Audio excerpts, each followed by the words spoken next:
Assalamualaikum warahmatullahi wabarakatuh. Perkenalkan, saya Lutfi Anurrohmah dari PGMI 2B. Nah, kali ini saya akan membahas tentang bimbingan dan konseling.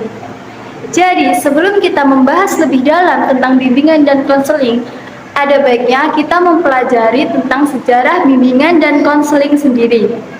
Nah, jadi bimbingan dan konseling di Indonesia sendiri dimulai pada tahun 1960 dan dibagi menjadi beberapa periode. Periode pertama yaitu pada tahun 1960 sampai 1970, yaitu bimbingan konseling masuk ke dalam tahap prawacana atau perkenalan. Dan puncaknya yaitu pada tahun 1963 dibukanya jurusan bimbingan dan penyuluhan di IKIP Bandung. Nah, selanjutnya yaitu pada periode kedua tahun 1970 sampai 1980.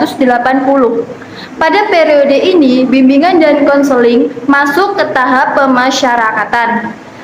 Hal ini ditandai dengan diberlakukannya kurikulum pada tahun 1975. Pada tahun ini pula dibentuk organisasi profesi bimbingan dan penyuluhan dengan nama IPBI atau singkatan dari Ikatan Petugas Bimbingan Indonesia. Pada periode ini pula ditandai juga dengan diberlakukannya kurikulum 1984, yaitu layanan bimbingan dan penyuluhan difokuskan pada bidang bimbingan karir.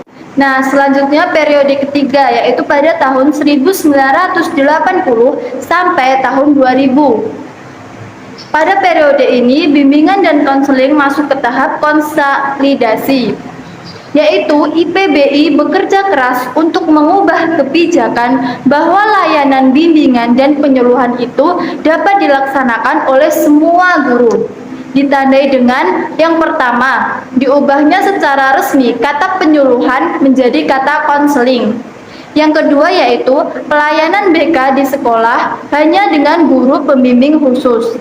Yang ketiga, mulai diselenggarakannya penataran untuk guru pembimbing khusus.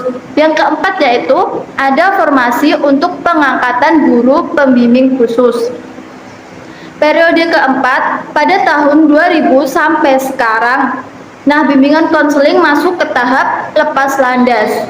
Setelah tahun 2001 terdapat banyak peristiwa penting yang dijadikan tongkat bagi pengembangan profesi konseling menuju era lepas landas.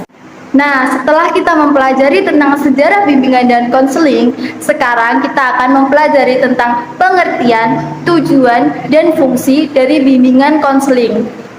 Sebenarnya apa sih bimbingan konseling itu? Bimbingan konseling adalah bentuk layanan dari sekolah yang diberikan kepada siswa agar dapat memahami serta mengembangkan potensi ataupun memecahkan permasalahan yang dihadapi oleh siswa. Sedangkan tujuan dari bimbingan konseling sendiri adalah untuk membantu mengembangkan potensi siswa secara optimal sesuai dengan kapasitasnya. Nah, selanjutnya kita mempelajari tentang fungsi dari bimbingan dan konseling.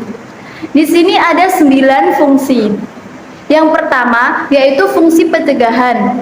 Yang dimaksud fungsi pencegahan di sini adalah mencegah timbulnya masalah pada siswa sehingga meminimalisir masalah yang akan terjadi pada siswa. Yang kedua yaitu fungsi pemahaman, yaitu untuk memberikan pemahaman kepada siswa tentang dirinya, permasalahannya, maupun lingkungan yang dihadapi oleh siswa tersebut. Fungsi yang ketiga adalah fungsi pengentasan, yaitu bidang bimbingan dan konseling dapat mengatasi masalah yang dihadapi oleh siswa yang siswa tersebut tidak dapat mengatasi permasalahannya sendiri. Yang keempat adalah fungsi pemeliharaan, yaitu memelihara sesuatu yang baik yang ada pada setiap diri individu. Yang kelima adalah fungsi penyaluran, yaitu memberikan bantuan penyaluran ke arah kegiatan atau program yang tepat yang dapat menunjang potensi peserta didik. Yang keenam adalah fungsi penyesuaian, yaitu membantu siswa untuk menyesuaikan diri dengan lingkungannya. Yang ketujuh adalah fungsi pengembangan, yaitu membantu siswa untuk mengembangkan potensinya secara terarah.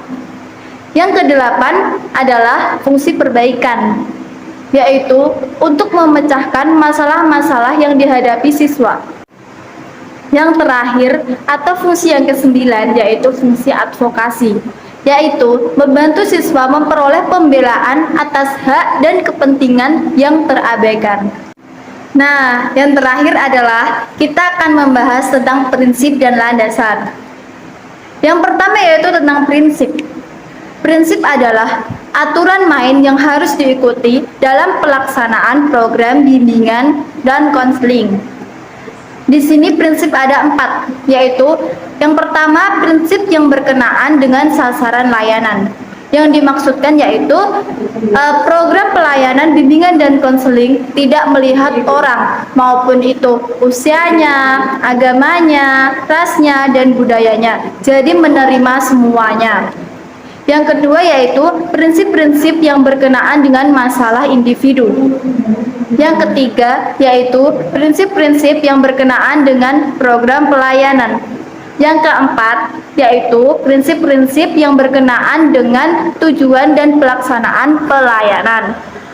Nah, yang terakhir adalah kita mempelajari tentang landasan. Landasan itu disebut juga dasar atau tumpuan. Nah, berarti di sini adalah dasar atau tumpuan dalam pelaksanaan bimbingan dan konseling. Di sini landasan dibagi menjadi 6. Yang pertama adalah landasan filosofis, yaitu berhubungan dengan cara pandang siswa terkait dengan hakikat, tujuan, dan fungsi. Yang kedua adalah landasan religius, yaitu bimbingan dan konseling harus dilaksanakan dengan nilai-nilai agama.